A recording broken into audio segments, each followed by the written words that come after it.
Well, hello everybody, and welcome to the new episode. We are at one-on-one of the Game Changers.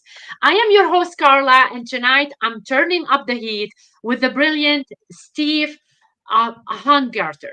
Steve doesn't just know the game. He reads the plays before they happen. And we're about to pull back the curtain on the game behind the game. Big love to the TSA team for fueling this mission of amplifying voices and sparking ideas. This show exists because of visionaries like them and listeners like you. If you want fantasy football gold, perspective shifting stories, or a fresh way to see the world, you're in the right place. The Game Changers isn't just a podcast, it's a movement. So let's get into it. Who is my guest for tonight? Today, I'm thrilled to welcome one of the sharpest minds in the ITP fantasy football community. Steve, better known as at IDP Hunter, ranked as Fantasy Pros number 3. I was told he's third ECR ranker for IDP. Steve has become a trusted voice for fantasy managers everywhere. He's a prolific writer for Fantasy Six Pack and ITP Center, where his series, The ITP Safety Dance and Every Down LB, have become must read for anyone serious about dominating their leagues. Steve also hosts the ITP Hunter podcast, available on YouTube, Spotify, iHeartRadio, and Apple Podcasts, bringing his insights directly to fans week after week. You will also catch him on Fantasy in Frames alongside Gary Davenport and Jorge Edwards, adding his expertise to one of the most respected platforms in the space. Most recently, Steve's outstanding work earned him recognition from the Fantasy Sports Writers Association, known as the FSWA, a testament to his impact and dedication to the fantasy football community. Please join me in welcoming a true leader in the IDP world, Steve Hungarter. Hi, Steve. How are you tonight? Hey, how are you? I cannot believe how great that intro was. Thank you so much. You said things like brilliant and sharp. I hope I live up to that. I don't know if I can, but I'm so glad that you actually picked me at the expo to come on your show. So I'm very grateful at the moment. I'm so honored to have you on the show, Steve. You are one of the brilliant minds in the IDP, and everybody was like waiting to see you tonight to talk to you. And I can't wait to dig deep into the life of Steve tonight. So, tell me, Steve, what is the moment? What's the moment you realize IDP wasn't chaos? It was your calling. So let me tell you two things I left off my resume. I'm married and I have two daughters. I have a 19-year-old and I have a 16-year-old. I have a house of estrogen all day long. So the only time I really get to do bro down is like right here in this space. They don't watch football. They make me leave early to games. They probably hear me in the background talking right now. But yeah, it's a house of chaos all day long. So I think I have developed that knack to organize chaos. And Yes. I'll tell you another thing, Carla. I don't really like share my origin that much. I'm retired Army. A lot of people don't know. I did 20 years in the military. I was a tank commander. Can you imagine that job? I did that in Iraq now, right? Now, the reason I say that, 9 seconds is your life expectancy in combat. I did that for like 13 months, right? So as a 23-year-old man, I was always like a numbers junkie, and I would go to fantasy football for like relax. And it's just so funny. It's so funny we go like 20 years later, 2 decades into the future here. Now I'm doing it as like a side job. I'm still crunching numbers in my head. All these kind of books. It's just fascinating how like you turn the wheels on things. But yeah, that was my first start. I don't tell a lot of people that. I don't tell a lot of people. Like, I've been in the community in the industry 3 years, but I've been playing IDP. Ready for this? Yeah. 2003 is when I started. 2003. So, like, when I first started playing, I tell you, Carla, when I first started playing, there were things that people would say, like misnomers, and maybe they were true to the time. but things have changed. Like, we don't play three linebackers anymore. We play more like two. We don't play like people used to be like, oh, I'm afraid of cornerbacks. Well, why are you afraid of a cornerback? If they play the slot, that's almost like a third linebacker. There's so many nuances people used to say. So the first thing I say, Carla, is, people will be like, oh, I've been playing for 20 years. Well, why are you in fifth, sixth place in your league? You got to keep up with the new trends. Give me somebody new. And that's what I hope this podcast brings out. Give me somebody new where we can teach the game and craft it, mentor it, so we all know how to play this thing. We remember Blockbuster, Carla? Yeah. I know I got in trouble once because I lost the manual and I had to pay for the instruction manual back for the game or whatever. This is like IDP. There's too many people playing it and they don't know the structure. They don't know the gameplay. We all need an instruction manual on life per se, So I'm really excited to be in the community with guys like IDP Iggy, JC, Mace, what have you. And we're kind of paving the way and telling people, well, this is probably the best way to play based on the modern NFL. Because whatever happens on offense, the defense, counteracts to it. So we have to adapt. It's like psychology, being reactive. Yes. Proactive instead of reactive. We have to react to whatever the offense is doing. First of all, I want to say thank you for your service. And JC was saying that he's an Air Force as well. So thank you both for your service. And I know what you're talking about because my dad, he was a soldier as well, and he was ranked high. And he used to bring the tank next to our house. And I honestly used to stand on the tank and put the helmet, and he was in the Lebanese army and wearing the Lebanese jacket and everything. So I know the tank you're talking about. It's just insane. War was not a happy place anywhere.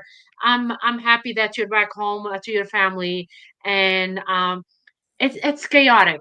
It's chaos. It's chaos. But I'm happy, and thank you for your service as well, Steve. I appreciate what you did.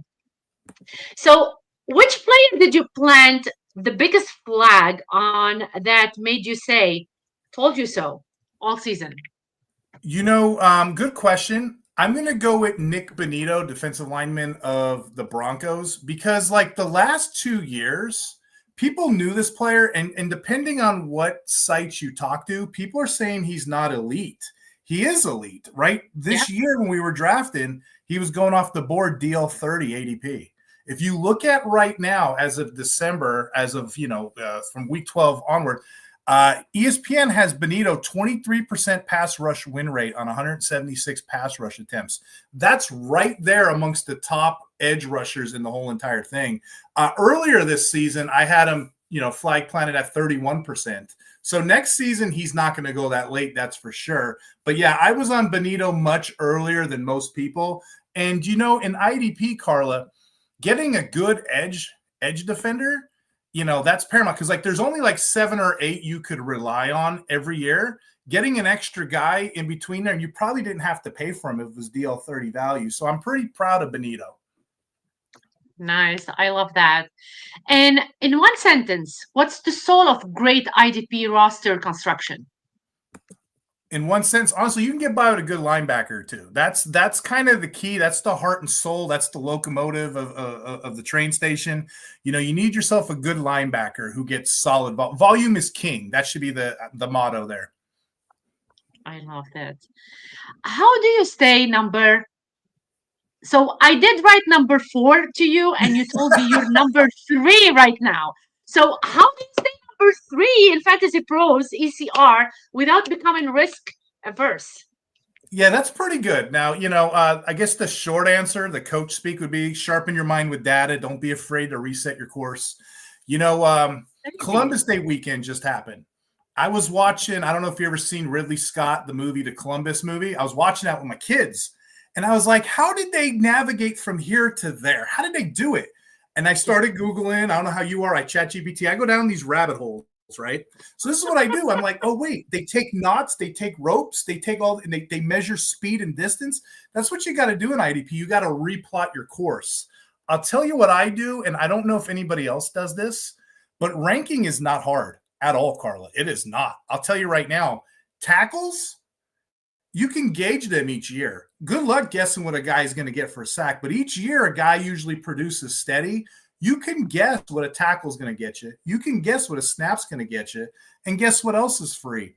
Tackle efficiency. So if you get a Yeah. player, say you know how many snaps he's going to play and how many tackles he produces, that divided by that equals the tackle efficiency. So that's what I'll do in the offseason, and I'll reset the course. I will line these guys up based on tackle efficiency, and then I'll play the eeny, miny, mo matchup. I mean, it's not an exact science, but it'll get you close enough. I just think with ranking, it's hard week to week, especially what we just did Thanksgiving. There were Yeah. 4 games I had to get up early and make sure Quay Walker wasn't in lineups and all this stuff. And then we had the Friday game. Then I have my own league. I'm a junkie. I have like 30 leagues myself. So I'm like, how do I have time to do this and then go to church and then be a husband? So it's madness these couple weeks of the season. And we're right into it. We're getting ready to go into the playoffs. So say a prayer for me, if you will. Listen, I have it at home too. So I have Doug Orth doing that. So he's driving me crazy. I don't even see him. I don't know what your wife is telling you, because this this takes a lot of your time, you guys. It You does. put so much time into research, into knowing every single player, what they're gonna have, especially with the injuries that's happening, especially with the games. Like, this year has been an eye opener. Every single Mhm. team that's not supposed to win is winning. So it's below mind, like my mind is blown at this point. So what do you have to say about all of this? Especially that some of the teams that they're not supposed to win are winning. So how your Patriots, team are doing? Broncos, where are the Bills at? Yeah, it's crazy. Every year What? we usually get one, but not all of these teams all at once. So it's a ridiculous season. IDP's been like that too. We're getting a lot of shockers that we didn't expect. And I can tell you, you can forecast everything and say what you want. When the game happens, I'm going to show my age here. Maybe some in the audience, though. I know Rick was on here. He probably knows. There's an old game called electronic football. It's a board game. You put it out, and you'd make all these strategy plans, and then you just push the button, and they'd all vibrate, and they'd go anywhere they want to go. That's kind of what IDP is. It's kind of what football is. We're just trying to navigate the weather and make assertive analysis. The best we Yeah. possibly can. Be ahead of it at least. So what's a time your process was perfect, but the results were a disaster, and what did you change? Oh my gosh. So, I've had great takes. I think it was like 2 years ago. I'm like, watch Jordan. He's about to play PFF's worst offensive lineman. He's going to eat this week. Well, what Yeah. did the coaches do? The coaches flipped the tackles, right tackle, left tackle. He did okay, but he didn't eat. It wasn't the matchup I wanted. And that's the point I'm trying to make with the electronic football. We can't predict what the actual coaches are going to do. So I guess the answer, I'd say perfect process, awful results. Backing up a full-time linebacker who gets benched because the coach feels like it. I've Yeah. learned to weigh a coach's behavior as a variable, not necessarily the noise. I try to make the best decision based on what I have in front of me. Wow, that's really cool. So how do you detect when a team's official that the chart is a propaganda? So what's interesting about that? Okay, I don't follow any team charts at all. I No? follow our lads, and then I'll follow PFF because for some reason they're on top of it. And it seems like the team reports, they like to be a little misleading. About 2-3 years ago, correct me if I'm wrong, Rick's in the chat. He can probably reset this for me. Mike Parsons at when he was playing with the Cowboys, he wasn't on the chart. He was a backup. And I'm like, guys, I'm looking at camp. I follow all the reporters. He's starting. And people I know that have been playing it forever, they're like, well, the Cowboys team chart says this. Don't follow that chart. Follow our lads. That's a game changer right there. Our lads or PFF. Those are the two I follow. And then on Twitter, there's a site I follow called the 32 Beat Reporters. The beat writers, Yeah. excuse me. Great site to follow, getting all that extra intel. But yeah, depth charts will lie to you, especially in the preseason, because So you got to read the tea leaves in the preseason. I enjoy the preseason. Don't get me wrong. I'm in the minority. I have people that don't even watch it. I'm like, you're missing out. Because if you follow the clue, remember Hansel and Gretel? If you follow the bread seed, the crumbs, it'll lead you to the house. It'll lead you out of the forest if you follow it. But you got to know what you're looking for, at least have a background and rationale towards it. So I know there's a lot of trades sometimes, and sometimes we like some people will give you unfair trades. What Mhm. makes an IDP trade fair when leagues undervalue defense, in your opinion? So yeah, I tend to do that. Believe it or not, I'll have great Really? offensive players. Yeah, I don't really. I wait late. I go super deep on IDP. I'll tell you why in a second. But IDP trades are fair when both sides value when you look at the snaps, not names. So like maybe I'll sprinkle an IDP in with a late pick or a player. But if you really look at the schemes, and I didn't ask you what kind of leagues you play in, but combo leagues, for example. So I you don't look at play. combo. You what? I don't play. Oh, you don't? Okay, so No. combo leagues. We call combo leagues combined leagues. So you're playing offense, defense. I like the 7-on-7, 11-on-11. I like the bigger leagues. So when you look at offense, okay, I'm sorry, when you look at defense, you got 11 players to choose from out of 32 teams. 11 times 32, if my math's right, 352. You get 352 defensive players you can play. Pick whoever you want, right? Yeah. Now you would think it's the same. You think that's truthful. That's, offense or defense, you got a 50-50 chance. You really don't, because there's 5 offensive linemen on offense. So you only get to pick 6 offensive players out of 32. 6 times 32 is 192. So now what do we have? We have 352 defensive players in the pool, 192 offensive players in the pool. So if you're smart and you're playing,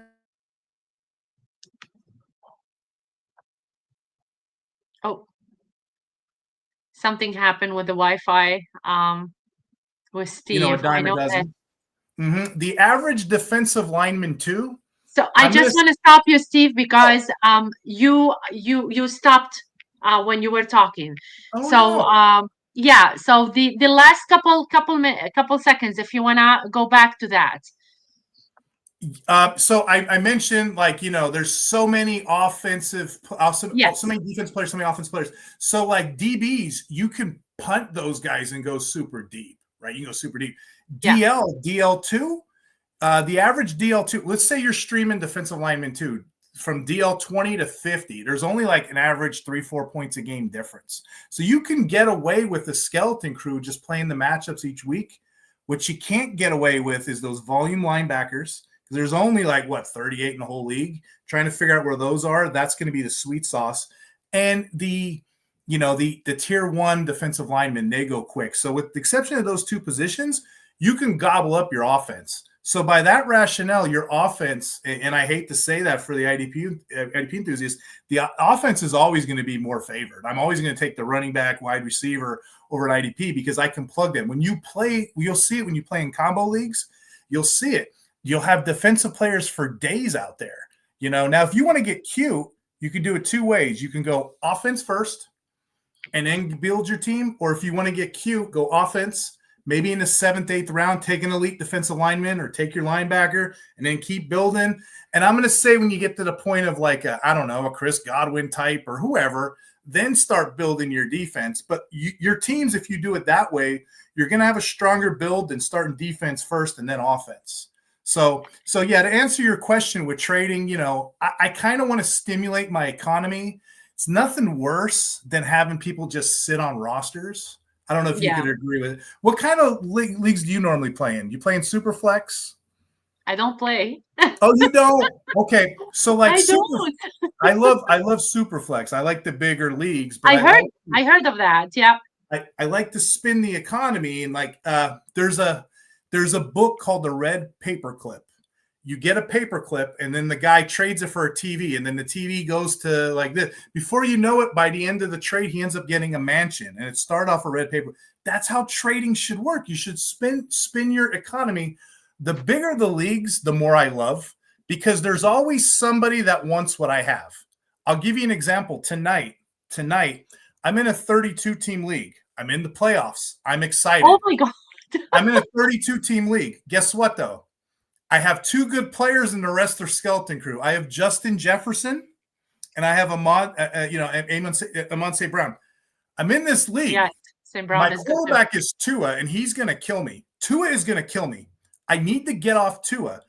I Yes. reached out to all the bottom teams. And, each one's a little bit of a different variation of trade. You can tell who's talking to who because they're offering the trades back. I ended up getting Caleb Williams tonight. I gave up a first. I gave a couple, but that's a huge push. And if I didn't try, if I didn't knock on that door and cold call somebody, you're gonna always miss the shots you don't take. So for trading, you just got to feel it out. I hate owners that just sit there because every league you play in, and I'm sure anybody in the audience would justify this. There's 3 phases to a league. There's the draft, then there's the waiver wire working your team, and then there's the playoff push. We're in phase 3 right now. Yeah. If you're in a league that all they do is draft and then they don't even bother trading, that's not a good league. That's not a good league. I'm sorry. So you have to push these trades and find out what your leagues value as equality. And again, I don't want to discredit anybody's leagues, but I prefer to deeper. I prefer to super flex. If I can get value at certain positions, and usually it's running back this time of year. Usually it's running back or elite wide receiver. But yeah, defense usually falls through the cracks in that regard, and that's why because of the formats we play in. So I do agree with you with the trading and everything. And if you don't trade, you cannot make your team sometimes stronger. But at times I see that a lot of people trash talk others if they don't trade what they wanted. Do you trash talk people, Steve? No, if they don't give you whatever you want? So what I hate, and I shouldn't say this because somebody's going to know it, I love making trades. And then once after the trade is made, you'll see all these little sleeper emojis with everybody's feelings on it. Yes. Iggy's done it to me a couple times. I know he's in the chat probably listening, but they'll put like a shocked or a poop emoji, like just weird things. I'm like, it's nothing to do with you. Why are you in my business? And it's almost like the walk of shame. You're like this. You're like, okay. Like I made that trade to build me. I'm not here to support your team too. But people do that. I think it's just 2025. But I hate the chat emoji thing. I don't want to say it because then people will know it gets to you and then they'll start doing it. I just wish people were like MFL, old school, just play and plug their players, Just take care of your team, take care of you, right? Yeah. So what's the most common start set mistake that costs managers the win? So start sit, I think a lot of times people get excited about like you just seen a week. So I got to watch how I say this because I have a show with a friend of mine who does this. Oh, this player's great. He just had 2 sacks on Thanksgiving. And buddy, he only had 20% of the snaps. He just came in while the starter's getting a drink of water. Those are fluky. Sacks and interceptions are like lightning storm. They're going to come few and far between. You cannot gauge when a player is going to do that. That's bad advice. Generally, my advice to that is give it about 3 games. Give it about 3 games. If you see the player thriving, so be it. Carla, we had an example. There's a defensive back named Rodgers on the Vikings. He had in one game, he had 2 interceptions, 2 touchdowns. He put up pinball stats. He had a forced fumble, ran it back. He blocked an extra point. That's never going to happen again. But people went out rushing to get him. I think you got to read the tea leaves on stuff sometimes. You can't just have you ever seen the movie Office Space? I don't think so. So in that movie, they have a joke. You don't want to jump to a conclusion. They had a map where you jump to a conclusion and you jump. Yeah. You don't want to jump to conclusion, Matt. You want to kind of play it safe, close to the vest. Especially if you want to get cute going into playoffs, cool. But get the players that are going to have solid snap percentages. There's thresholds to positions. Snap percentage is the key. I mean, sometimes you get your players and you get someone at some point that's missing 1 point. Like you wanted that point and you're missing it. So it's good to do stats and work on your data and stuff like that. but sometimes it doesn't happen. So we both know that this is a game and Yeah, anything can happen, especially this year. fluky. I'm telling you, that was an eye opener for me with all the players. I mean, my Chiefs are doing awful. They're horrible this year. I don't know what's going on. I don't know what's happening. So I will So give you this on that note. IDP is a lot of math. It's a lot of numbers. It's kind of like yeah, offense is checkers. IDP is more like chess, in my opinion. So, like, let's say you got your favorite player. I'm going to make it up. Let's say Von Miller. He was historic for this, or Clay Matthews, right? Years ago. yeah, They'd play one down, but everybody knew the name because they had that name or they had the hair or whatever, right? I'm going to pick up Joe Smith. I'm just going to pick up Joe Schmo. He's going to play three downs. He's going to be an every down player. Yours is going to be a one down player. I'm chasing snaps. So I'm 3 times as likely to get a tackle over you, especially if your guy's heroic and he's in coverage, what have you. So that's why the snaps are key. And I'll tell your audience the trick, okay? yeah. Defensive backs, you want 100% snaps. Screw those guys. You can fire them, get the next one. You remember that old show? What was it? The one that Trump was on? You're fired. The Apprentice. You're fired. Get another one. Get another one. Get another one. That's what defensive backs are pretty much. I want Yeah. 100% snaps out of those guys. I'll look at alignment. Linebacker, I want an every down guy. Like I just said, I want the 3 down player, 90 to 100%. Defensive lineman, the sweet spot, this is what the sports science says. You want 65 to 75% rotation. You want that. If you don't have that, like I used the example earlier, if he's getting like 20% snaps, it's no good. 100%, great, I'll play it. But just like a car with no oil, it's going to break down eventually, unless you're Myles Garrett. And guess what? He's kind of starting to show the signs of that wear and tear. 65 to 75% is what you're looking for with those criteria. So I will gauge this. I'll search the waiver wire. I'll search it like a surfboard guy. I'll be on there surfing, looking. I'll be looking. A good 2-3 weeks is what I look for. But if I'm in a shark league and I know everybody's going to pick people up, I might speed up my process a little bit. But that's what I'm looking for. I'm looking for snaps first. I'm looking for alignment second. Yeah. How do you translate offensive pace into defensive tackle opportunities? Like how so? What do you mean? I mean, with the plays and when they are playing on Oh, there, okay. how So do you like translate the offensive pace into defensive tackle I get you. opportunities? So the average snaps per game is like 60 to 75% of snaps per game. So like Yes, if you got a defender around 67 snaps a game, that's pretty solid. So I would say high offensive pace, high offensive snaps means more defensive plays, more tackle opportunities. Some people will tell you too, oh, a bad offense is good for a good defense. Well, a good offense is kind of good too, because yes, you want those players on the field sustaining drives. I will tell you what's neat. When we look at offensive football, you're looking at the points, the yards, the yak, the yards after. That's a real thing, yak, yards after the catch, right? Defense is the only place where I can get points from multiple players off of one play. The quarterback goes back to pass. The defensive lineman hits him. He fumbles the ball. The guy picks it up. He's run downfield. It drops again. You could, and the other guy scores a touchdown. You can get 3 or 4 guys touching the ball and getting you points. So I don't mind necessarily stacking defensive players. I don't mind it. I know some people don't. It's all situational. Offense, I'm a little more hesitant. So when does a heavy rotation help a pass rusher rather than hurt them, in your opinion? A heavy rotation. I'm trying to Because think. we're talking about the games and how it's changing lately and everything. It's in my opinion, there's so much going on, with the games, and I do believe like people wants your opinion into all of this. Yeah. So So a heavy rotation, it's probably, it helps when a player is like explosive and needs to manage his snaps. I would say like that 65, 75% baseline for defensive linemen, like I said earlier, that's what yes, I want. I don't want to go under that.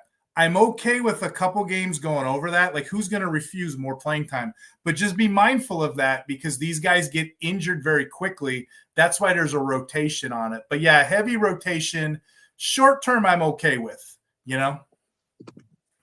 Oh, nice. That's really cool. So let's continue with the game on there. So um how do bad runs fit by a defense turn into fantasy gold for specific roles? Yeah. So, bad runs, they equal, Yeah, cleanup tackles for, opposite linebackers or box safeties. Another thing that people don't think about is sometimes teams, they'll target like an offensive lineman for, I'm not an outside linebacker. Like many years, not right now, but many years ago, Alex Anzalone, he played the weak side linebacker role. And teams would just attack him because he would go. Oh, so here's another thing that's funny, Carla. yeah, Tackles. We're scoring points for tackles. My guy can hit your guy at the 1 yard line. Perfect tackle. Perfect tackle. The other team's guy has a guy. He's getting drugged down the field 7 yards. He's hanging on. He makes the tackle.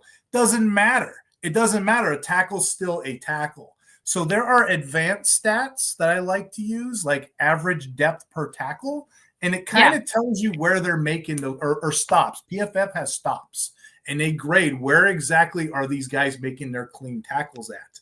But it's kind of funny because an off-ball linebacker like that, Alex Anzalone got famous recently, last couple of years because he was moved over to the box. But that's another example. And another example, too, if you're looking at safeties, you can always target safeties with bad linebacker cores because what's going to happen? It's going to bleed out. They're going to get blocked. The running back's going to run out the field, and you're going to make the clean play. So there are some teams, green dot defenders, the one with the communication helmet, the green sticker, they'll put them as their safety. That's when you know they're kind of in trouble because they're way back there calling the plays. So let me ask you this question. Are you biased with your own rankings? Favorite team, players, schemes, anything? And how do you audit your own rankings So if you're here's not what's funny. biased? Here's what's funny. I don't even look at my own rankings. Like it's kind of like you did it. I'm kind of people give me compliments. I'm very I don't want to say insecure. I'm not confident in myself. Like I know I can do it in my sleep, but I don't really utilize my own rankings. That's what's weird. Like I do it, I Wow. set it, I check it. I'm confident I know they work, but I Yeah. don't. And then here's the other thing too. You kind of gave me an interesting question. I used to follow like teams, like I could say I'm a Panthers fan. Since I've been doing fantasy football, it kind of takes the homer mentality out. Like I don't Yeah. really check in on favorite teams, favorite players anymore because you got to have your mind in all the players. So when I audit rankings, I'm pretty much checking, if those favorite players per se have, favorite roles. So I think I have more favorite roles than I do favorite players. Wow. That's crazy. So let me ask you that. How did it all started with you with fantasy football and why you concentrated more on IDP? So I I know we started, were talking a lot about yeah. IDP, but people wants to know what started it all and how did you like So it was like pick around it? before 2003. I'm playing in your average leagues, and I just, my mind, I'm like, I want more, I want more, I want more. And then I started going off the deep end. I wanted to play in deeper leagues. I wanted to play Superflex. I wanted to play IDP. It's just like that curiosity. Like, why aren't we talking more about these players? And that's what I'll tell my friends who don't want to play IDP. If you look at the landscape of other places, look at baseball. They play pitchers, don't they? Look at hockey. They play goalies. Basketball has stats for, steals and blocks, and we're still playing with DST. That feels like chaotic. Yes. Scott Bogman was on my show, and this is his joke, and I'm going to reuse it. How insulting would it be to tell a fantasy baseball player, baseballer, how insulting would it be to say, hey, you got to start all the pitchers on the team. You can't just have one. And, it kind of makes sense to me. So, like, heck, I would play offensive lineman if I could. It's all the same game. Yeah. I love that. So your series, the IDP safety dance and every down LB has become staples. What inspired those formats? So for me, it was more like too many people. We'll go safety dance first. Too many people misunderstood DB and what it Yeah. means. When I first came out here, people were like talking about like safeties. Oh, go ahead. Well, cornerback. Go ahead and punt cornerback. You don't need them. You can't predict that. Yes, you can. You just got to look for the trends. Same things with safeties. If you get enough data, you could forecast anything. So for me, anybody can talk about a tackle. I want to know where these guys are playing. Here's some other bad advice, Carla. People used to say, oh, we'll get a strong safety. You don't need a free safety. Well, modern day NFL guys like Patrick Mahomes and what have you, they target either one. So teams are almost interchangeable with that now. So that's kind of old data. I mentioned beginning of the podcast 3 linebackers. Most teams play 2. Why? Because the linebacker is the most likely to get targeted in coverage because he's a little bit bigger, right? So most teams are playing more defensive backs, more hybrids now. So I was more interested in who these players are and how they move on the field, going back to that electronic football reference. I want to know where the alignment is because the alignment, not all the time, but not necessarily all the time, but majority of the time, the alignment predicts production. And that's kind of what I wanted to do. I wanted to do something a little different with that. So the every down linebacker article, that's more like my obsession, who's on the field, who's going to be the guys. The safety dance, because that thing is literally like musical chairs. And, Yeah. One day it just hit me. I don't know if it was on the radio or was just in my head. And I'm just singing that song. You could dance if you want to. You can leave that world. It's a safety dance is what it is. So I kind of coined it. We ran with it. I pulled the numbers, and it's beautiful. It works every week. And I'm really grateful that the community appreciates it. I could have Yes. crashed and burned with that. But, yeah, people enjoy it. Like I said, some of those advanced stats are fun to look at. I love that. And which article or series are you most proud of and why? So let's see. I write 5 articles a week during the season. I'm calming down. I'm only doing the waivers now because we're in the playoff mode. And I do the 2 podcasts. I kind of like writing. I do enjoy that safety dance, as we already mentioned.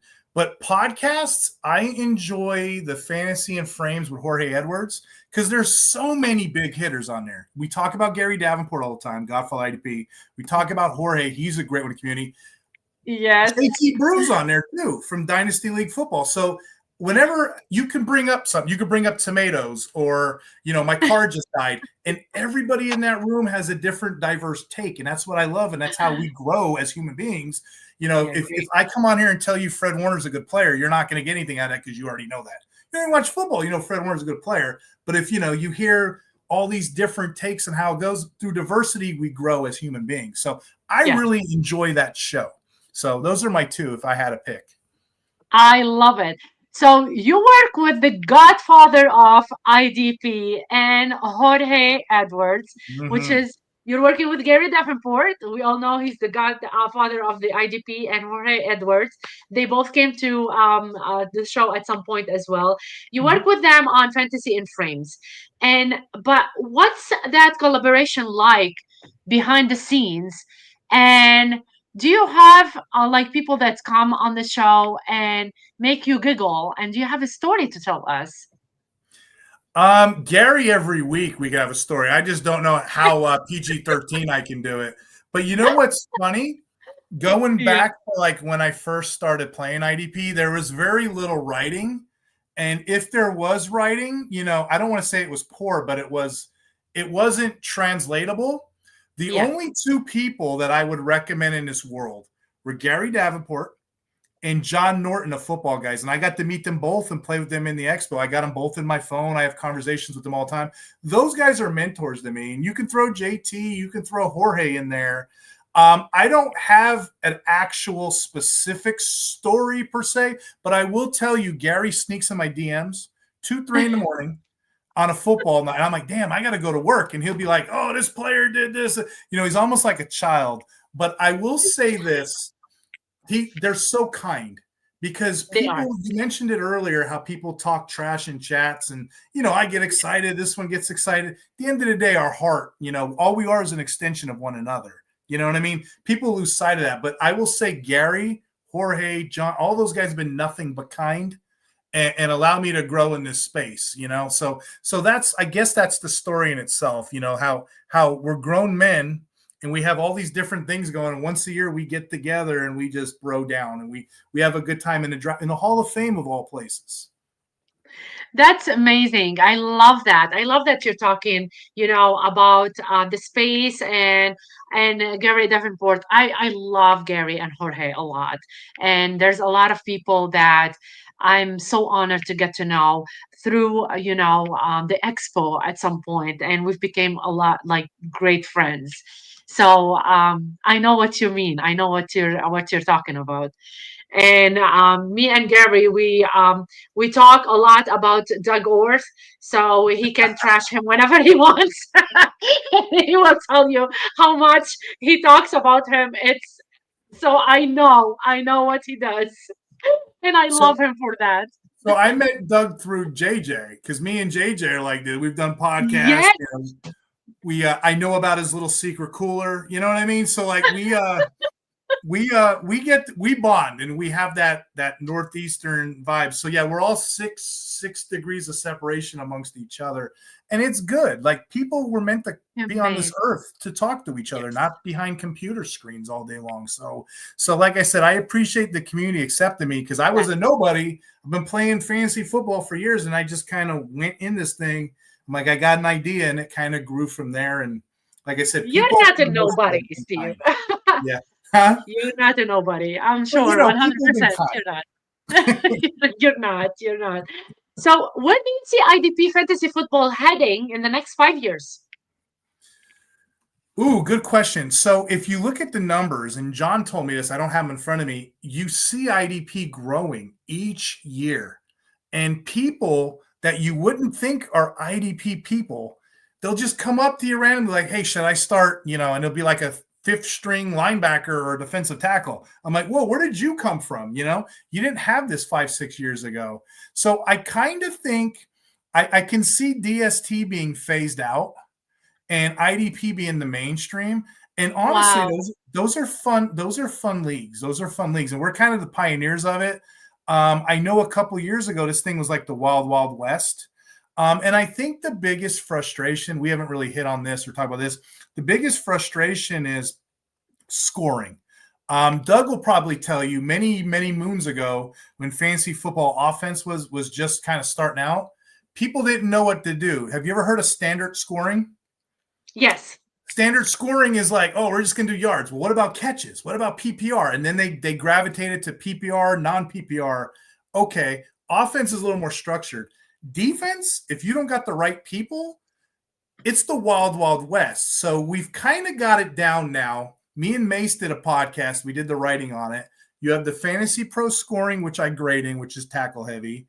You got 1, 2, 3 scoring, which is unique. That's one of my favorite scorings. Then you have big 3 scoring, which is like big play, sack, interception opportunity. That's more funner in like a best ball league, because you can't kind of predict it per se. But those are your 3 major scoring. And based on what you're trying to do, like if you're in a sack league and I'm in a tackle league, you're going to draft differently than I would. So that's when rankings get screwed up. You may have this defensive lineman higher because you need sack points. I may take a linebacker higher because I need tackle points. So that's where it gets kind of different. And then what did old Sniper Mill said? He loves IDP. Yes. She It loves. loves you Yeah. back.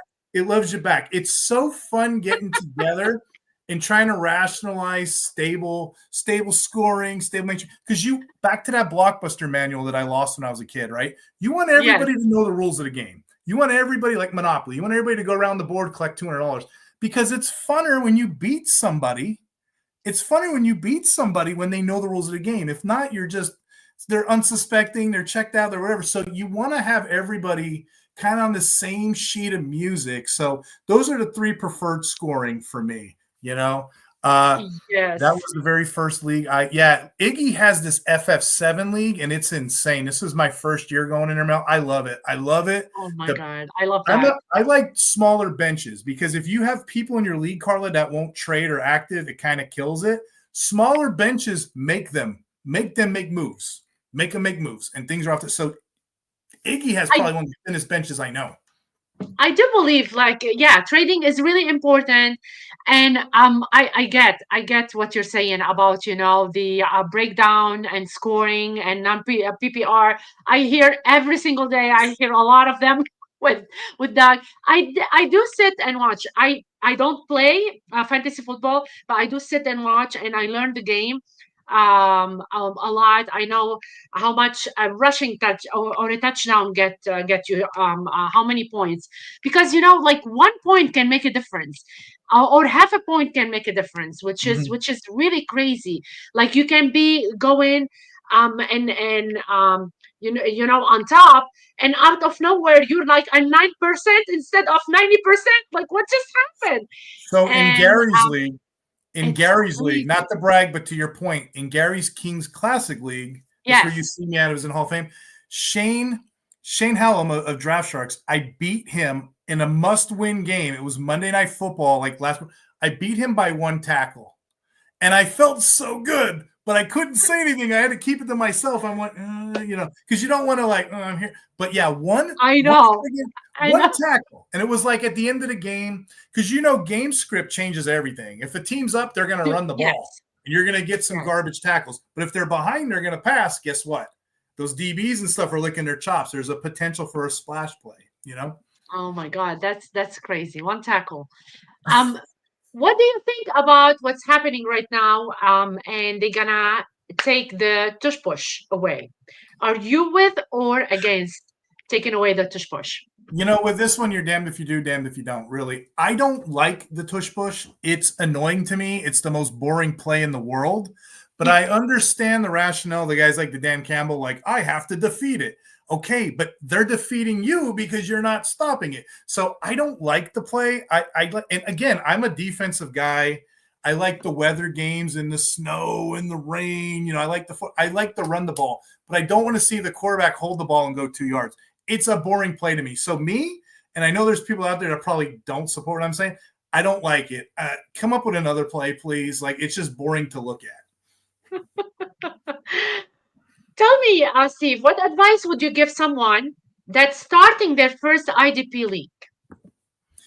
Starting your first league. So first off, probably ignore guys like us because we're in the chat. What's your tackle percentage? What's your this? Don't worry about that. Go out there and have fun. You know what I mean? Have fun with your friends. Have a ranking system. It doesn't have to be mine. It could be anybody's. But the same people that say draft this guy, they're giving bad advice. Who knows who's going to score what? But have fun with your friends. Crack open a beer, discuss people, discuss players. It's always good to know your league scoring. Like I'm a big believer in that. I get made fun of by Mace. Mace does this to me a lot. Whenever I My go in God, the chat, Mace. because I'm older, so whenever I go into a league, I'm looking at the scoring. I pull the scoring out. That's my advice to somebody, right? I don't know if you remember Carmen San Diego. Find your map. Find your map. I got kids, so I pull my map out and I'm looking at the scoring. If the scoring's telling me it's tackle heavy, that's how I'm gonna, debate. If the scoring's telling me it's sack heavy, that's how I'm gonna attack it. So I would say an average fan, have fun, be with your friends, engage, have polite conversations, or whatever you want to do, but know your scoring. You can't go in a league not knowing anything, or you're gonna get lapped by people that do. Wow. If you could change one thing about how fantasy platforms handle IDP scoring, what would it be? So I wish sleeper would change to an another have an edge position instead of just whatever, because people get edge confused. They get it confused with off-ball linebacker. Let's break that down real quick. You got 4-3, four defensive linemen, three linebacker sets. You got three defensive linemen, four linebacker sets, 4-3s and 3-4s. Those are your common schemes. Okay, so between those two, a defensive end in a 4-3. In a 3-4 system, they would be those, I guess, those outside linebacker positions. So edge matters. Edge, if they're not there to penetrate pass rush, they're there to set the edge, hence the name edge. Outside linebackers in other systems, they can play the box. They really can, even though they're on the outside, but they're there to tackle. So there's a distinction. If there was one thing I could change with IDP, it would be that. And then also, I'm a little greedy. This may be too much if I can have two. Defensive tackle and cornerbacks. Can I have those spots? You know what I mean? I would love to play in a two defensive tackle thing or a two cornerback thing. It would be so much fun to do that because even within that position, it sounds like a lot. There's a lot of nuances. Have you ever heard of techniques? Like, Yes. okay, like a nose guard, he plays a zero tech. Okay. Yeah. I don't want a zero tech usually. I don't. I want the guy who's gonna play the five tech, who's gonna play on the outside. I don't want the the zero tech guy. So like knowing your tech. So I would say a one tech is between the center and guard, the two techs on the guard, the three tech is like the shoulder guard. Depending on where your players play are going to dictate, especially like in between the runs. Like, I'd rather a two tech or a three tech than a zero tech lineman. So like you don't start looking at the full game unless you have like, leagues where you can start two defensive linemen, 3, 4. That's when it starts getting real fun. Somebody who just has like IDP, like one player in their league, you're not having fun. And that's back to that advice thing.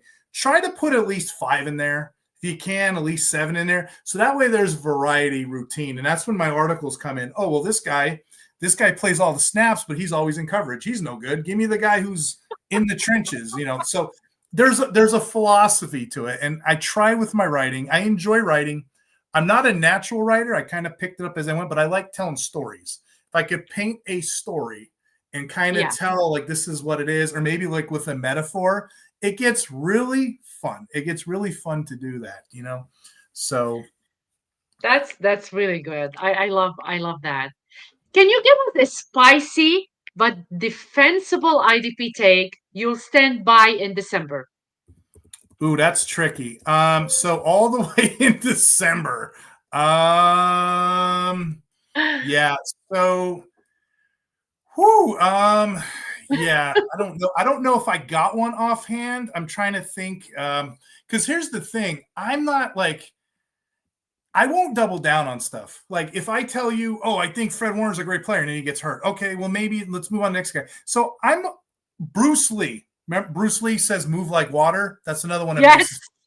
You gotta move like water. So I don't think I have a take that far in December. I'm quick. I'm probably the quickest one to say, I like this player. Oh, wait, this is happening. Oh, wait, look at the article. And that's kind of, you know what? The article does that for me, right? It catches all the isms. Well, you said this. Well, now it's this way. Now it's that way. I cannot tell you how many times the Bears have a safety named Brisker. How many times this year I'm like, nope, he's no good. Oh, wait, he's okay. No, wait, he's good. Oh, wait, he's playing the slot snaps. Oh, wait, no, not now. He's playing guard. Like it constantly shifts and evolves. And that's another one I can say for advice. Offense, Patrick Mahomes is good, right? Yes. Travis Kelce's good most weeks, right? Okay, they're good, right? IDP, this thing changes. Like I was saying, that Columbus movie, it changes like the drop of a dime. If you don't pay attention to your leagues, and I think the guys in the chat could testify to this, you're going to go off course. You might get away with it for a week, maybe 2 weeks, maybe 3 weeks, maybe 4 weeks, and then you're off course altogether. For IDP players, those are the special chess players out there at fantasy football. You have to be on your game every week, read whatever articles, read whatever analysis, follow whatever writers you need to. Every week it changes, and you're not allowed to have a holiday. You're not allowed to have a bad week off. I would tell you with the rankings, the other secret, I'm pretty good when we come in from the off season because I'm doing a lot of research. I'm pretty good the first couple weeks, and I'm pretty good this time of year. The middle weeks, I'm in the fight. I'm like Rocky. I got I'm in the 5th round. I'm in the 9th round. But like that's when you kind of put all. That's when all the heavyweights and all the lifting and all the Zumba you do. That's when all your exercise. Yeah. That's when it all pays off because you're in the game. You're in the moment. You know what these players are capable of doing. It's like osmosis at this point. People will be like, hey, what's this player? What's this one? Well, I think he's this. And it just rats out. You probably do it in your sleep at this point because it's you've been doing it for so long. You know what I mean? So that's probably my advice to everybody. Know what scoring you're in. And that's a doozy. I wrote articles about that. I would hope the game in like 10 years from now or something, I would hope that people like us kind of pioneered it. Gary's been doing it, so he's already a pioneer. He's probably a pilgrim. He's a pilgrim, we'll say. But like, some of us would be like, okay, well, this is the way the game was intended. Let me try my leagues like this. Maybe Scott Fishbowl this year. We finally got Travis Hunter in there. Maybe in the future we can see more IDP in play, and that would be great for everyone to understand the game. That's crazy. So what's a take you got wrong and now you laugh about it? What blinded you? You know what? I got one for you. I don't want to say I got it wrong, but how we were saying getting off players? Yeah. So JD Bernard, everybody of the Falcons, everybody was crapping on that. And I'm like, hey, JD Bernard, I'm telling you, look at the beat writers. He's the only one that's going to play. So I posted and I tweeted this, and I'm like, you gotta be ahead of the game, JD Bernard, right? But it posted like 2 or 3 days later. So now people are reading this 2 or 3 days later. Guess what? Now I'm off Bernard. You know why? Because the coaches are talking about they don't like his tackle efficiency. They don't like what he's doing. We're going to bring a safety in. So before I can type the article, let's get off this guy, I'm getting hazed. I'm getting, people are unkind on the internet. What do you mean this guy? This guy's a bum. So and that goes back to what I was saying. You got to be on a guy and then be ready to get off the guy. So I don't want to say I was wrong. It's just it was in between articles. I couldn't really get out what I wanted. It was between the corners of the screen. You know what I mean? But you have to pay attention to that. Another one I'd say we all kind of got wrong. Josh Hines-Allen is like one of these stat phenoms. Pass rush metrics, whatever. But another thing that we can learn through that process, not everybody's going to get a sack. Jared Verse is another one. Sometimes these guys just are there to set the edge so other people could benefit. Pressure's still good, but a lot of us had Josh Allen extremely high, and he hasn't really now he's on right now. He's hitting it. Games like Tennessee and whatnot have helped him, but early on in the year, I had Hines-Allen way too high. Yeah, I get that. Like I say, this has been a year. This has been a year and an eye opener on a lot of stuff. I know you guys are do a lot of research on each and every player, but these games lately are I don't know what's going on. That's crazy. Well, you can be like the perfect fisherman. I have the perfect bait. I have the perfect reel, and then go out there and it rains and you don't get anything. You know what I mean? So IDP, there is still chaos. The best analyst is going to get it wrong, but it's still fun trying to weather the storm. And if you're right, I don't know, 80, 90% of then you're doing a pretty good job, I'd say. But, reading all the data in the world, Grant Delpit was another one. He's going to be the box guy. He's going to be this. Well, why isn't he producing? His free safety counterpart, Hickman, was outscoring him most of the year. There are players like misnomers. With every numbers that we crunch, there's always some misnomers and some interesting stats that occur because of it. True. I like the numbers part of it. I would rather be a GM than a head coach, believe it or not. You know what I mean? I think it's fun to shop for your groceries, like Bill Parcells used to say, plug these players in to make your schemes work. I like the defensive schemes. We were talking about preseason earlier, right? And this is probably most people in the chat are probably not going to agree with me here, but preseason, I watch it. Now, the coaches. I do too, and I hold grudges. The coaches aren't going to show you anything. They're not going to show you a scheme. They're probably going to do a cover 2 shell. That's why you have all these no-name wide receivers going off. But what they will show you is who their allegiances are to. So I'll give you 2 examples. I watch preseason all the time. I'm looking for jobs. 2 years ago, Zach Bond. Zach Bond's in practice. He's starting with all the number ones. Nobody knew who Zach Bond was yet. Zach Bond practiced with the number ones 16 out of 17 times. Holy cow, that's a trend. Check the box. I want Zach Bond. So, I can proudly say I was one of the first couple on that. But if you talk to any IDP manager, you'd be like, oh, I was. Okay, we all were. But if you looked at the tea leaves, it was there. This year, Nick Amanawari is the safety of the Seahawks.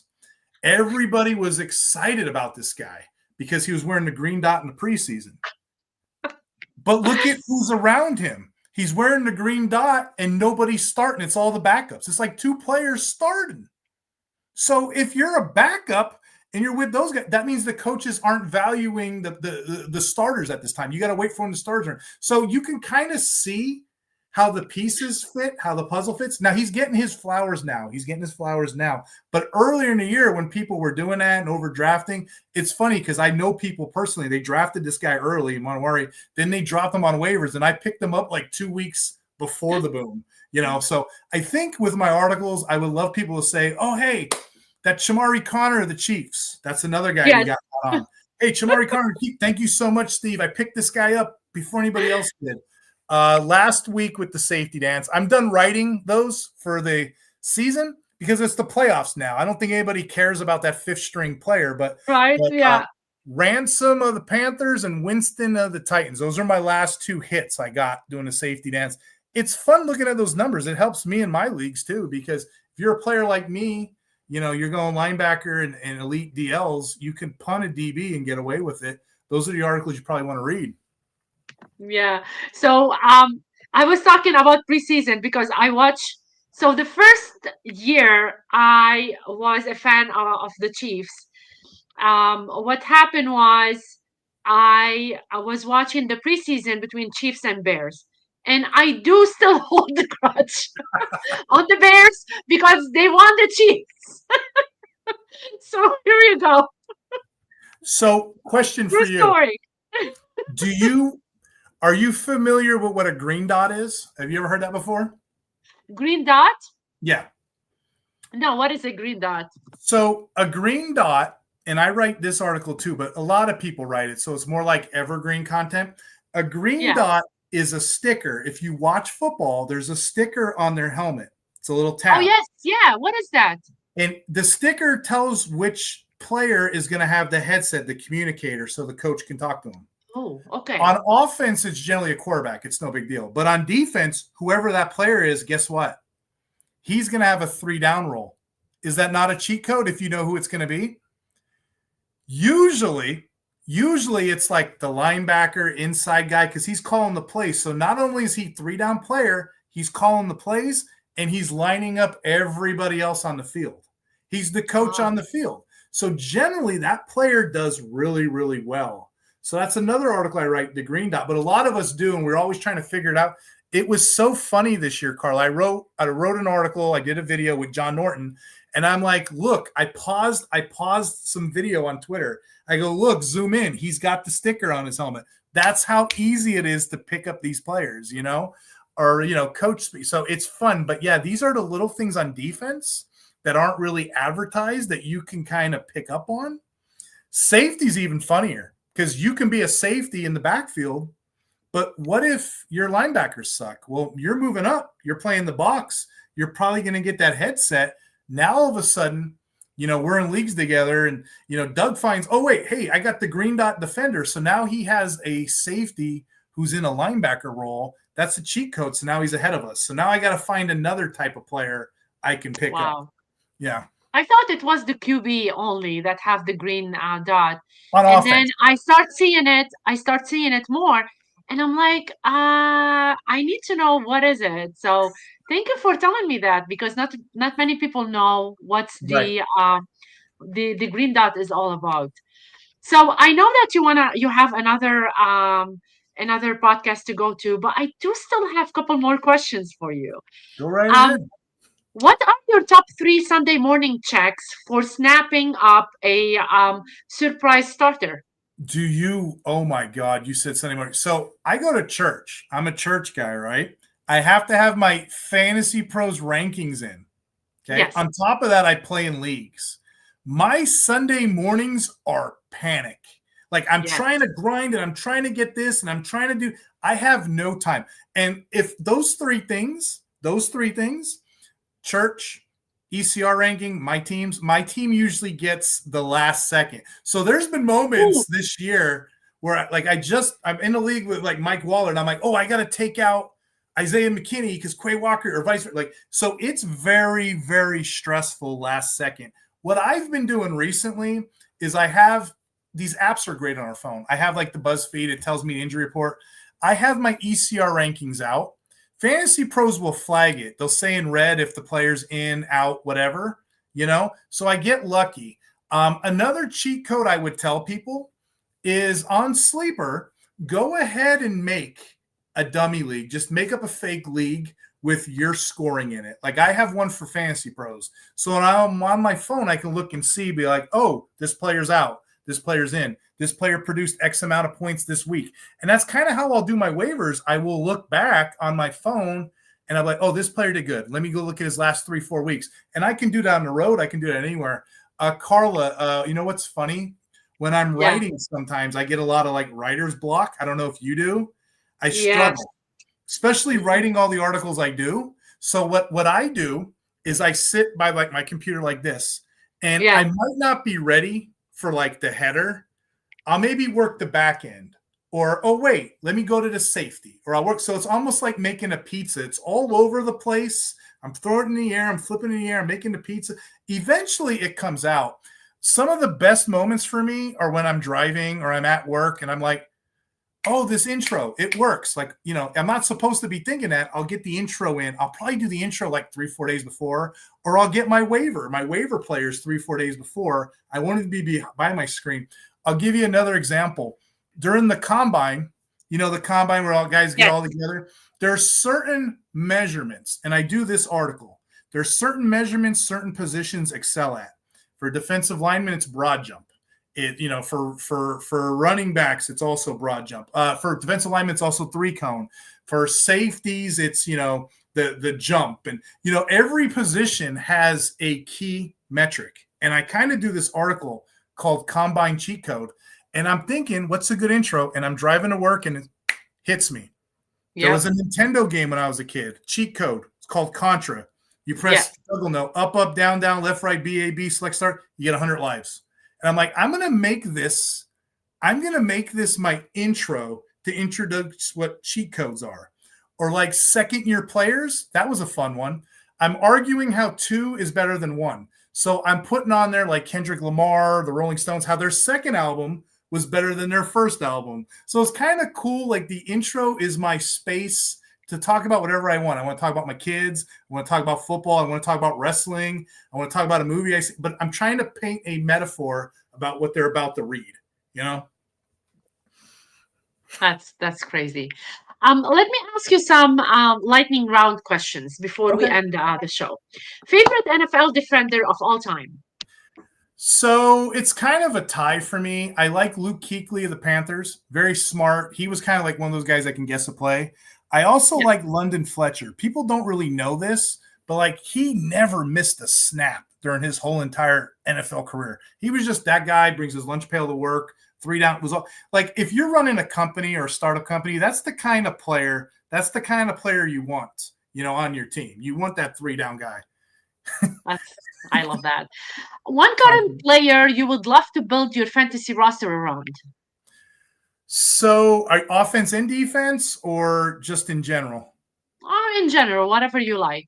So, again, I'm kind of like, well, we'll do them both. So, for me, offense, I want one of the top, you know, if I'm in a 12-team league, I want a top 12 player, you know, like the Chase, the Javar Chase kind of player, or, you know, I don't necessarily start off with running backs. I'd rather build those guys later because their shelf life is small. For defense, and this is another article I wrote, I did an age cliff because no one talks about dynasty. No one talks about age cliffs with IDP players, okay? So, like, I don't know if anybody's ever kind of talked that before, but I thought it would be neat. So defense is a little different. So let me start with linebackers, okay? Linebackers are tricky. Linebackers, like the prime age for them are 25, 28. So if you're going to draft one, expect them not to start like day one, unless they're Carson Schwetzinger. The last time we seen that was like Quay Walker a long time ago. But yeah, 8 out of the top 10 linebackers at their position were 25 to 28. So you got to wait on them. Defensive linemen, little younger, 24 to 29 if you're playing Dynasty. There is data, like the top pick in every draft, like the Will Andersons, the Aiden Hutchinsons, the Jared Verse, they'll start early on. So if you probably want to start a team early, defensive lineman edge are the way to go. Now, defensive tackle's different. You want that old man strength. They're not worried about speed, are they? 26 to 28 is the prime age. But those guys get good run till about their 30, and then it kind of trails down 32 to 34. And then Yeah. lastly, you hear me, I don't talk too much about defensive backs. This is an actual study NFL managers do too, okay? Once you draft one day one, they have a long shelf life. You can get those guys from 23 years old all the way to 28, and then they start going off a cliff when they're older, 31. Most of like 9 out of the top 10 DBs, they're all within that age group. So really, knowing that data of what it is, I know I can get by with an old defensive tackle. I know I can get by with a linebacker because somebody's not going to know the data. They're going to probably throw one away. Defensive backs, they come and go. So really for me, if I'm trying to get ahead in an IDP league, I'm trying to get one of those elite top 7 or 8 now with Benito, because I'm going to say he's elite. Some people won't, but I showed you the numbers earlier. I want a top 8 defensive lineman, and if I can't get one, I'm going to try to manufacture one in the draft. Carla, I'm also a senior scout. I go down to Senior Bowl and I do scouting. Nice. I'm going to plant a flag now. I think this defensive line class is pretty damn good. I think it's better than the last couple of years, and we've had 3 years of really good defensive lineman classes. Yeah. So I think we're going to see a lot of influx of defensive linemen going in the NFL and starting day one. You're not going to see that with linebacker. And you know why? Because linebacker, back in the day, remember Dick Butkus? These are like these big linebackers, or even like Ray Lewis. The position is shrinking. Guys used to be 250 pounds. They're more like 225 now. Because they're trying to make it in coverage. It's more of a passing game. They're smaller than they've ever been before. They want these hybrid guys kind of on the field. So you're seeing a lot of younger players, and they're not starting day one necessarily. So, you're seeing a lot of conversion too. You're seeing a lot of defensive backs like Jamie Sherwood, for example. He used to be a defensive back. They converted him to linebacker. So you're seeing a lot of teams that they just don't care about linebacker anymore. A lot of players are getting cut. A lot of guys in the chat can probably tell you they're getting dropped, cut, in what have you. It's not a valuable position. I'll say this part, and I'll leave this one go. It used to be when I first started playing 4-3s and 3-4 defensive schemes were everything. And the subs were like nickel, dime, quarter packages. Now in the new NFL, we're seeing that's the actual scheme, the nickel, dime, and sub. When you're having 3 defensive linemen, 3 and 5 defensive backs, 6 defensive backs, you're seeing that more and more 4-2-5s. And you're not seeing the 4-3 and 3-4s as much. You're seeing more like subs. So it's kind of neat to see history kind of changing, the trends. Whenever the offensive shifts, we too shift with it on defense. So it's kind of neat. I love that. So, Steve, one defensive player you would never want to face in real life. Oh my God, all of them. I'm an older guy. I don't know. There's some big dudes out there. What's his name? Buckner of the Colts is he's a big dude. I'm gonna look that up. He's a beast. Quick. His height and weight. And then, he is a 6'7", 295 pounds. I don't want nothing to do with that, okay?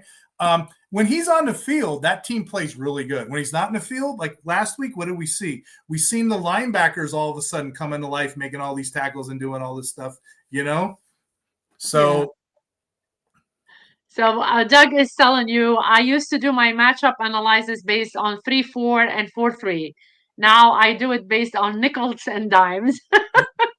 you have to. Yeah, it's changing. And then, like I said, the linebackers are getting smaller. I will tell you this, Doug, too. You're seeing everybody, they want the new sauce. What's the new sauce? They want these hybrid guys, these DB, LBs. I'm not as inclined. Maybe I'm just not on the bus yet. But all these hybrid players, they get hurt real quick. Like, I'm still waiting for Jalen Carley's to be somebody. I'm still waiting. There used to be a chess movie called Searching for Bobby Fischer. I don't know if you ever heard of this movie. It's older. Yeah. I'm searching for Jalen Carley's the same way. That I'm still waiting. It's week 14. Don't mind me. But these hybrid players get hurt all the time. And cornerbacks, these slot corners. Remember I was saying how cool it is? Like a cover 5 defense. The slot kind of comes in a little bit and he plays that linebacker. It's kind of neat seeing a little guy make tackles, but guess what?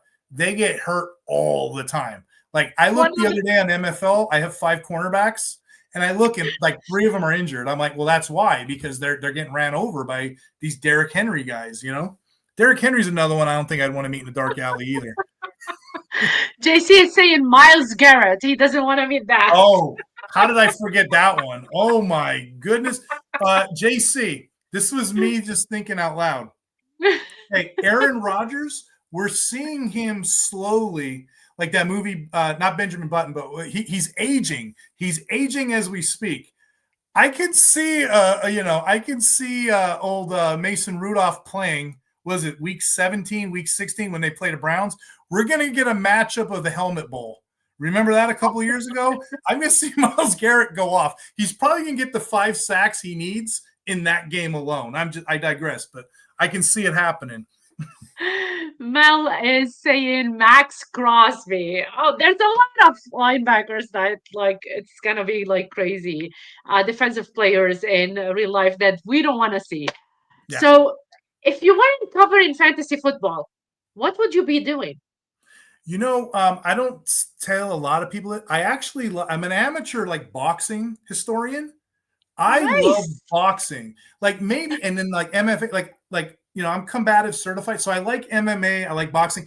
I don't necessarily like per se watching it, but I like the history of like the Joe Louis, the Holyfield, because if there's a lot of American history, and especially the guys that got drafted. So I like sports. So I would probably be writing. You can see my wall, sports and comic books. I'm like a big nerd, but like I would probably be writing something of that regard. Just probably it wouldn't be as appealing as defense. And that's kind of like why I kind of dropped into this. I'm like, defense, this is something you could sink your teeth into, and it's kind of fun.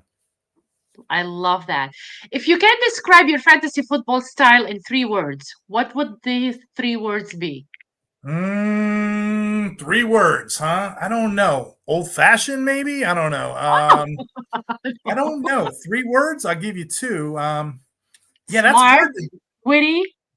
Oh, okay. I'll take that. Smart, witty, Yeah. and gray, I guess. I don't know. So I'm brave.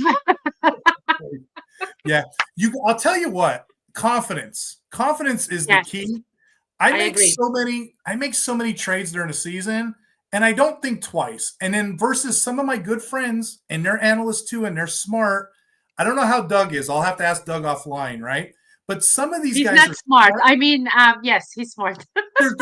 But some of my friends are too smart for their own good. They'll sit on a trade, and I'm like, "What are you doing, buddy? The game. I need you to make this move, And then Yeah. I don't tell them because I want the player so I can trade them again and red paper cut this thing and get more play. But like it's an economy. You want to spin it up, But I don't know how Doug plays. But like for me, I guess it's analyst over perilous over analysis, however they say that word. But like I want to make moves. So I'd say confidence is my thing. I won't think twice about a bad trade or a good trade. I don't pay attention to the emojis because those guys, I don't know. I'm like, you haven't made a trade in 6 years. Why are you making a poop emoji on mine? But if I make a bad trade, I'm going to try to make another one to make up for it. Or if I see somebody who made a great trade, that motivates me to try to make a better trade. So maybe confidence in there too. You know what I mean? I'll take That's the awesome. confidence. Confidence is good. Yeah. Confidence is really good. Sorry, honey. Sorry. So, Steve, I really don't want to finish this episode. As you know, I had 100 plus questions for you. I was hoping I could keep up with it. I'm like, okay, well, some of this is osmosis. Some of this I gotta like think about. Well, I we could know. save them So, for next time. We could save them for that's next time. Whatever you want to 100%. do. 100%. I agree with you. But I do still have one question before we Okay. leave. So I do ask everybody on the show to tell me a secret or something that they might have done at an early age, but they never spoke of that they want to share on the show tonight. Ooh, something I did at an early age that I never spoke of. You're putting me on the spot because I don't know. I'll tell you what I used to do. I used to Yes. take my old man's car a lot and drive around the neighborhood before I even had a license. I used to do that all the time. And Oh my God. I'm going to show my age here. My stepdad does not look like me. He's a short Italian guy, okay? I got his driver's license a couple of times. Now, this is in like the early 90s, Carla. You can go get cigarettes and beer and what have you. As a kid, I was like the Yes. coolest kid. but the guy didn't even look like me. But cashiers back in the day had no responsibility. They can just go ahead. Oh, okay, here you go, sir. Have a good day. I had a little bit of a beard, right? Nowadays, they get crucified for that. That's a federal offense. You lose your job, this, that, whatever. Kids today are so sheltered. But yeah, I was that guy. I'm not gonna lie. We learn, we grow. But yeah, I would take the old man's car around the neighborhood and see what you can get into. We survived. I don't smoke now or nothing like that. But yeah, that's probably like my dirty little secret. And my mom will tell her friends, yeah, he was a bad kid. Yeah, I probably was, but you didn't catch me on half the stuff I did. So I love that, Steve. I love it. I love it. I love it. Before I wrap up, Steve, tell everyone the best way to connect with you online and where they can follow your work. Please tell them about your podcast, about your writing, about everything. yeah, so you guys can find me on Twitter. The IDP Hunter is my Twitter handle. I do an IDP Hunter podcast. You can look that up, or you can look up the IDP Center, because that's what I'm aligned with. And I just do, we do offense, defense. I'm taking a break. This is my last show tonight at 10:15. We're gonna have Biggs on from the Undroppables. We're gonna talk about all the mailbag questions that we just haven't got to. But I'm gonna come back after the Super Bowl. I'm going to go over Senior Bowl scouting. Last year, Carla, I scouted 200 IDP players. I put it Oh on the my God. magazine. Fantasy Six Pack had 300 players. 200 of them were defense. They're like, what are you doing? What are you doing? So Fantasy Six Pack is where I normally write. You'll catch me over on Fantasy Frames, RPO Football sometimes, IDP Center sometimes. Just, wherever I can kind of catch on and I guess provide value in the world is what I do. And again, I'll leave you on this note. All we are is an extension of one another. So if you ever need another guest or you just want to talk strategy, I don't know, raising kids, playing Monopoly, boxing, comic books, I don't care. Just reach out to me. I'm just so glad that this was a good show for you. And like I said, all we are is an extension of one another. So if you guys have IDP questions, I feel confident I can answer that. But if you have brain surgery questions, please don't message me those, because I don't feel obligated that I would know anything. Doug might know. Doug's a brain surgeon. Doug might know. No, you know what? Ask JJ. JJ ain't doing nothing. JJ might be. The later in the night, the better. Message him. Oh my God. Don't get me started, Steve. Don't get me started. Oh, I know those two are two peas in a pod. I know it. Me started on at night more. It's driving me insane. Anyway, thank you so much for joining me on this episode of the Game Changers. My pleasure. If today's conversation gave you a fresh perspective on fantasy football or the game of life, do me a favor, drop a comment with your biggest takeaway and one question for Steve. We will read them and answer you at some point. Mark your calendar and join me for next Wednesday with Joey Wright for more game-changing conversations. Big thank you to JC for his behind-the-scene magic and the Powerhouse team at TSA for making this platform possible. If you enjoyed this episode, subscribe, hit the bell, leave a review, and follow us on social media. Check out the show notes for timestamps and links. Until next time, keep challenging the game and making your mark. This is Carla with Steve signing off. Have a great evening, everybody. Thank you.